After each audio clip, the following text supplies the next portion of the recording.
በስመ ስላሴ ይቀጠቀጥ ከይሴ ሚካኤል ከባቲ አበሳ ከንፈሪ 30 ሚእቲ ውሳን እመብርሃነይ ከነሐጉሳ ድሓር ከይንኣቱ ኣብ ጣዕሳ ሓልወና ኢኻ መልኣኽ ምሕረት ስደትና ያሕፅረልና ክንኮን ምሩፃት ኣብነት ረድኤትኩም ይሕደረና ደቂ ክርስቲያን ኣላትና መስፍን ሰላም ድንግል እመብርሃን ሓጎስን ፍስሓን ዓቕልን ትዕግስትን ስደትና ከየተክዘና ሓንጎልና ከይሰርቀና ንማህለል ኣመንቲ ክርስትና በብሃይማኖትና كما يعلكم آمنت كريستنا بركة رضيتنا كلهم قدسان أبواتنا عديتاتنا قدسات نحضرنا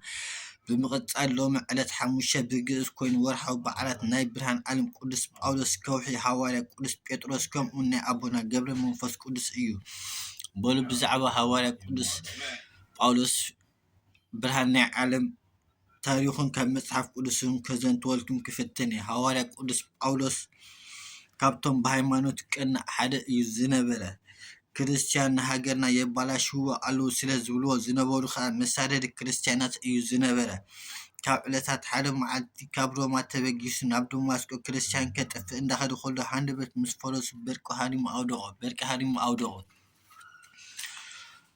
እሞ ብፍርህን ብስንባድን ዓይኑ ዓወረ መን ኢኻ ዝሃረምካኒ ጎይታይ ድማ በሎ ኢየሱስ ክርስቶስ ካብ ሰማይ ተገሊጹ ኣነ እቲ ንስኻ ተሳድዶ ዘለኻ መድሃኒ ዓለም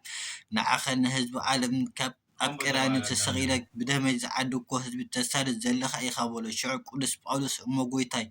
ኣዝዘኒ እንታይ ክገብር በሎ መድሃኒ ዓለም ይተኣኮት ወይ ሰባ ስሙ ለልዑል እግዚኣብሔር ኪድ ናብ ኢየሩሳሌም ሽዑ ዓይንኻ ዝኸፍተልካ ሃዋርያ ኣሎ በሎ ካብ ሕጂ ነኔው ከኣሽምካ ጳውሎስ እዩ በሎ ጳውሎስ ማለት ከዓ ብርሃን ናይ ዓለም ማለት እዩ ካብ ዝገበሮ ተኣምር ዝሰማዕኮ ማለት እዩ ኣብ ሓደ ዓዲ ንሃዋርያ ጴጥሮስን ሃዋርያ ዮሃንስን በላዕቲ ሰብ ዝበሃሉ ኣህዛብ ሓዝዎም ሽዑ ክበልዖም እንዳበሉ ከዓ ሃዋርያ ቅዱስ ጳውሎስ መፀሞ እዚኦም እንታይ ዝኾኑ እዮም በሎም ከም ዘይፈልጦም ኮይኑ ንሳቶም ከዓ እዚኦም ብዛዕባ ዘይንፈልጦም ኢየሱስ ክርስቶስ ዝበሃል ኣይሁዳዊ ሰብ ኩልና ደለው እዮም በልዎ ካብዚ ብምትሳእ ሃዋርያ ቅዱስ ጳውሎስ ብርሃን ናይ ዓለም ማለት እዩ እንታይ ክገብር ከም ዘለዎ ሓሲቡ ሓደ ጥበብ መሓዘ ከም ዘይፈልጦም ኮይኑ ክቐርቦም መሓዘ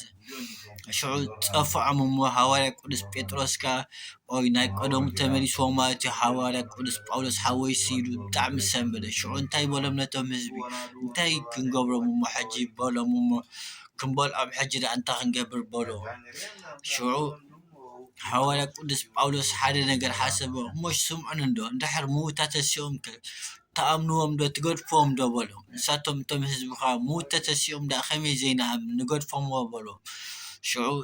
ናብ ሰማይ አንቃዒዶም ምዉት ኣምፂኦም ሃዋርያ ቅዱስ ጴጥሮስን ሃዋርያ ቅዱስ ዮሃንስን ኣተስእዎም እሞ ሽዑ ምስተስኡ እቲ ምዉት መሰተስእዎ እቶም ህዝቢ ኣመኑ ንሃዋርያ ቅዱስ ጳውሎስ ከዓ ንሃዋርያ ቅዱስ ጴጥሮስን ሃዋርያ ቅዱስ ዮሃንስን ከዓ ኣመስገኑ ምስከዱ ከዓ ሃዋርያ ቅዱስ ጴጥሮስን ሃዋርያ